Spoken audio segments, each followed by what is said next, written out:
Welcome back to our channel JSD Inform. Thirukkural Thirukkural எண் 411 அதிகாரம் கேள்வி செல்வத்துள் செல்வம் செவிச்செல்வம் மற்றெல்வம் செல்வத்துள் எல்லாம் தலை written by Thiruvalluvar. Today we are going to learn about the Gulliver's Travel written by Jonathan Swift. Author introduction. Jonathan Swift is a master and satirist born in Ireland, and his famous work was the Gulliver's Travel, and his notable work A Tale of Tube, A Modesty Proposal, and he studied at Trinity College in Dublin, worked with Sir William Temple. Gulliver's Travel is a fictionalized travel narrative written by Jonathan Swift in 18th century. The story satirized British culture, politics as an English captain Lemuel Gulliver narrates its extraordinary experience voyage to foreign lands. Throughout Gulliver's 4 distinct trips, he gained new perspective by comparing the culture he encountered with his own. The story begins with an account of Gulliver's earlier life, including his marriage to Mrs. Mary Bruton and his work as a medical doctor. When Gulliver's business began to fail, he embarks on a series of sailing trips. On his first voyage, Gulliver's challenges begin when the violent storm sinks his ship. As the only survivor, he swims to the island called Lilliput, where he passed out from exhaustion. He awakes to find his arms and legs fastened to the ground by small creatures called Lilliputians, who are only 6-inch height.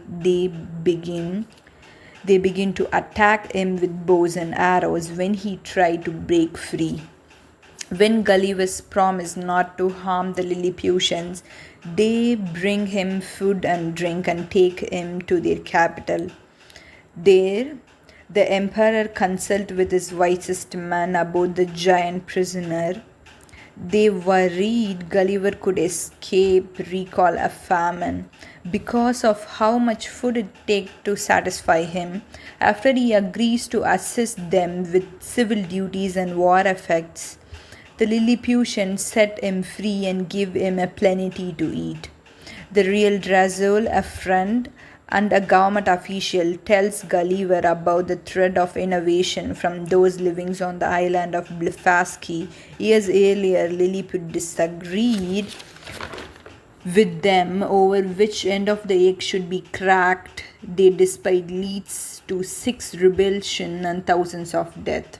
When the Lilliputian and Blefuscans go to the war again, Gulliver provides to be very useful. He dragged the entire Blefuscu, thin and fleet, on the ship to the shore of Lilliput.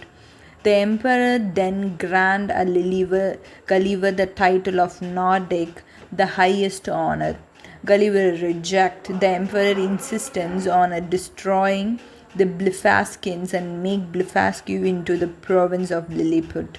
Instead, Gulliver welcomes an embassy from Blefuscu offering peace, which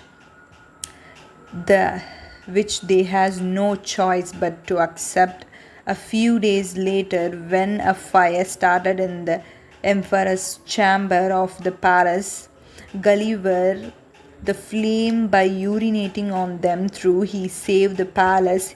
He is changed with discretion for variety of offense, including urinating on the royal palace, refusing to reduce Blefuscu to province, editing the ambassador of Blefuscu when they came to ask for a peace, and planning to visit Blefuscu. Although Gulliver respected the Lilliputians' laws, which severely punished dishonesty, he soon sees the tiny people for the ridiculous and pretty creatures they are. He flees to the Blefuscu to avoid having his eyes put on there. He set a sail and picked up by the merchant ship. Upon his returning home, Gulliver show off the Lilliputian-sized livestock he has smuggled home in his pocket, and makes a solid profit on his second sail. Part 2 begins with he landed in a strange island called Borden Neck that is filled with giants.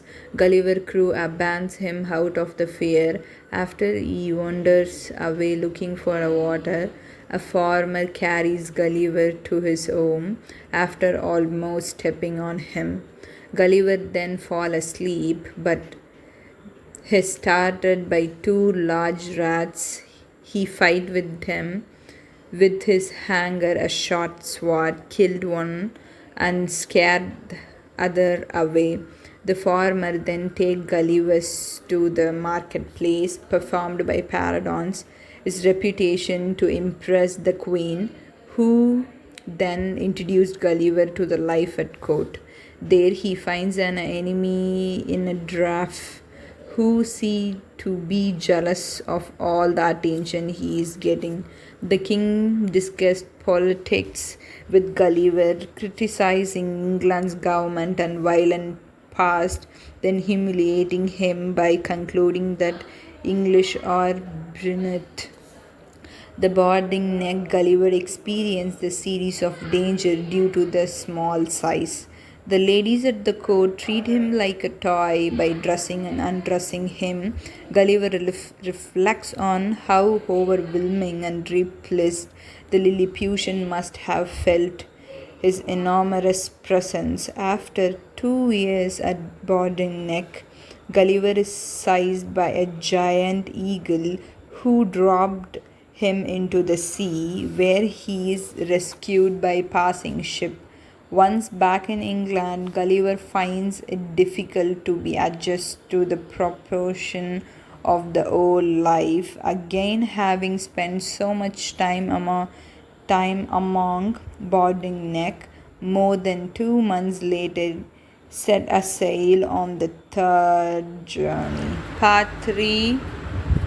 Gulliver reached a small floating island full of strange people who call themselves Laputa. They have a short attention span and carry around flappers used for eating other people.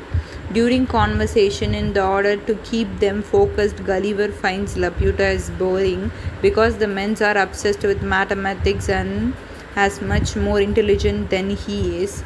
Gulliver then visits the Baden land Blenny Barbie, where scientists constantly working on pointless experiments like trying to extract sunlight from cucumbers and turning excrement back into food again. He thinks the professors are crazy because the purpose of studying experiment to find trade and tax people based on beauty and wit. Gulliver's next travel to the island of Glubberdub, where he meets the governor who has ability to bring back the dead. He asks Gulliver who he want to come back to the life. Gulliver chooses Alexander the Great, who appear after the governor's motions his finger. And Alexander the Great tells Gulliver that contrary to what Gulliver has been taught, he requests the revival of Homer, Aristotle, and records for a group conversation. Gulliver also encounters an immortal race called Sterilbergs. He avenge them, but soon he finds they are depressed and jealous of mortals' ability to die. Gulliver then leaves from Japan, who where he encounter a close society, eventually boarding a ship for home happily, returning his family once again after the part 4. Gulliver leaves his children and pregnant wives to set out on his fourth voyage, this time as a captain of his own ship. When his men mutiny, he stranded on yet another island. He meets the who named horses endowed with a reason that live in the rational and clean and simple society. Gulliver prefers the who name over their naked human neighbors, the Yakos, who use reason to gain power and behave like flanity and brutal beasts. Gulliver stayed with Hunaeans for several years. He grew to love them over his own disturbing culture made of people like stupid lawyers and corrupt medical doctors. Gulliver decided that he never want to leave the name, but one day they tell him he must go up to his returning to England. Gulliver's family is thrilled to see him alive. However, after observing the Yakos as becoming truly disgusted with other humans, including his own family, he buys 2 horses and spends at least 4 hours a day with the stable, conversing with them. Eventually, he is able to eat at the same table with his family and teach them how to overcome their vice. His only desire how it's to help his society becoming more like the world of the Hunaeans he reluctantly left behind. The ends. Thank you for watching this video. Share with your friends and family and hit the subscribe button. Thank you for watching. Bye guys.